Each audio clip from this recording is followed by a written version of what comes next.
এই adverbial close সম্বন্ধে আরও একটু খুঁটিনাটি তথ্য কিন্তু আমাদেরকে জানতে হবে।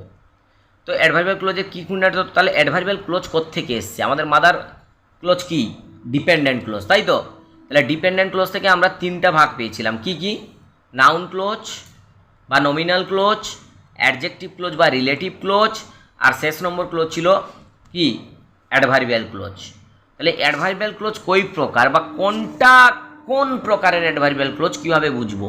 এইটা যদি আমরা জানতে পারি তাহলে কিন্তু একটা বাক্যে অ্যাডভার্বিয়াল ক্লোজ ধরতে পারবো এবং অ্যাডভার্বিয়াল ক্লোজ ইউজ করে বাক্য বাড়াতে পারবো। এবারে কত ধরনের অ্যাডভার্বিয়াল ক্লোজ আছে সেটা মনে রাখার জন্য একটা সুন্দর লাইন এখানে তৈরি করা হয়েছে। দেখো, P square C square Mohini Ranjan Talukdar নিজের রেজাল্ট অন্যের সঙ্গে কম্প্যারিজন করে। তাহলে পি স্কোয়ার সি স্কোয়ার মানে কি? পিতে দুটো আছে, কি কি? অ্যাডভার্বিয়াল ক্লোজ অফ প্লেস আর অ্যাডভার্বিয়াল ক্লোজ অফ পারপাজ।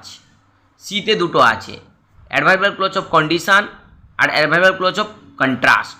ওকে, মোহিনী মানে adverbial clause of manner, Ranjan মানে adverbial clause of reason, Talukdar মানে adverbial clause of time, result মানে অ্যাডভার্বিয়াল ক্লোজ অফ রেজাল্ট, আর কম্প্যারিজন মানে অ্যাডভার্বিয়াল ক্লোজ অফ কম্প্যারিজন। বোঝা গেল? তাহলে P square C square Mohini Ranjan Talukdar নিজের রেজাল্ট অন্যের সঙ্গে কম্প্যারিজন করে। কি বললাম? P square C square Mohini Ranjan Talukdar নিজের রেজাল্ট অন্যের সঙ্গে কম্প্যারিজন করে, এটা মনে রাখতে হবে। আচ্ছা, এবারে আমরা চলে আসছি adverbial clause of time. Adverbial clause of টাইমটা কী করে বুঝবো? দেখো, এই কনজাংশনগুলো থাকবে, হোয়েন বা while, when ever, before, after, till, until, এইগুলো থাকবে। ওকে, আর অ্যাডভার্বিয়াল ক্লোজ, তাহলে টাইম মানে সময় বোঝাবে। যেরকম দেখো, বলছে when school is over he likes to play.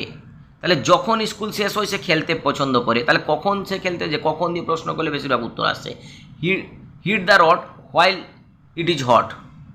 বলছে যখন এটা উত্তপ্ত হবে তখন সেটাকে অ্যাভয়েড করে চলতে বলছে, ঠিক আছে? তো এই যে হোয়াইল মানে যখন। তারপরে বলছে দেখো, adverbial clause of place. Adverbial clause of place মানে হচ্ছে স্থান, কোথায়। এই যে হোয়ার থাকবে, হোয়েন এভার থাকবে, সরি হোয়ার এভার থাকবে, আর হোয়েন্স থাকবে। হোয়েন্স এটা নতুন একটা কনজাংশন, হোয়েন্স মানে যেখানে। ওকে, তাহলে ম্যানার, ম্যানার মানে ধরন, যেমন, যেন, এই ক্লোজগুলো দেবো, এজ, অ্যাজিভ, অ্যাজ দো, এইগুলো থাকবে। বলছে গো এজ ইউ লাইক, যাও যেমন তুমি পছন্দ করো। She talked as if he knew everything, সে এমনভাবে কথা বললো যেন সব কিছু জানে।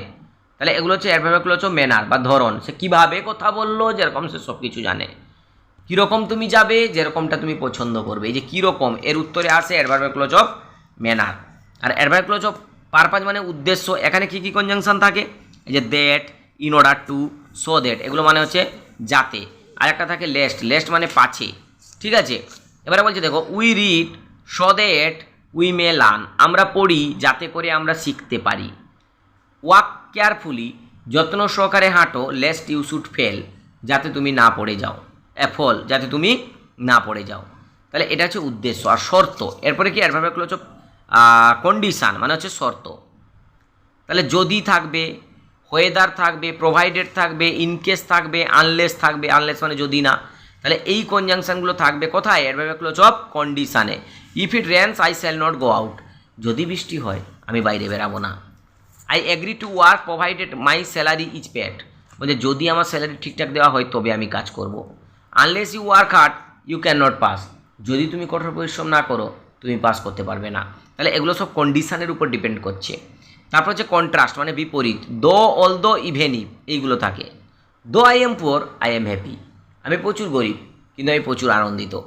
Even if it rains I will come, বলছে যদিও বৃষ্টি হবে বা হচ্ছে তবু আমি আসবো, মানে বিপরীত এগুলো, ইভেন ইফ, যদিও। তারপর যে দেখো অ্যাডভার্বিয়াল ক্লোজ অফ রেজাল্ট বা এফেক্ট যেটা বলা হয়, এখানে that, so that, such that এরকম থাকবে। বলে দেখো Dhiren is so weak that he can not move, তাহলে সে মুভ করতে পারছে না, তার কারণটা কি? তাহলে এখানে একটা কারণ বা ফলাফল থাকবে। তার কারণটা কি? সে দুর্বল, তাই তো। It was so hot that many died, বলছে এটা এতটাই গরম যে তারা মারা যাচ্ছে। কেন মারা যাচ্ছে? প্রচুর গরম। তাহলে এখানে একটা কারণ বা ফলাফল থাকবে। আর লাস্টে হচ্ছে অ্যাডভার্বিয়াল ক্লোজ অফ কম্প্যারিজন, মানে এখানে তুলনা করা হবে। তোরা যেটা পজিটিভ ডিগ্রিতে পড়েছিস, তাই না? বলছে the work is not so easy as I think, কাজটা এতটা সোজা নয় যেমনটা আমি ভেবেছিলাম। Is younger than he looks, বলছে যেরকম তাকে দেখতে তার থেকেও তার বয়স কম। এই যে as, so as, as you, এইগুলো থাকবে। তাহলে এটা হচ্ছে অ্যাডভার্বিয়াল ক্লোজের কয়েকটা ভাগ।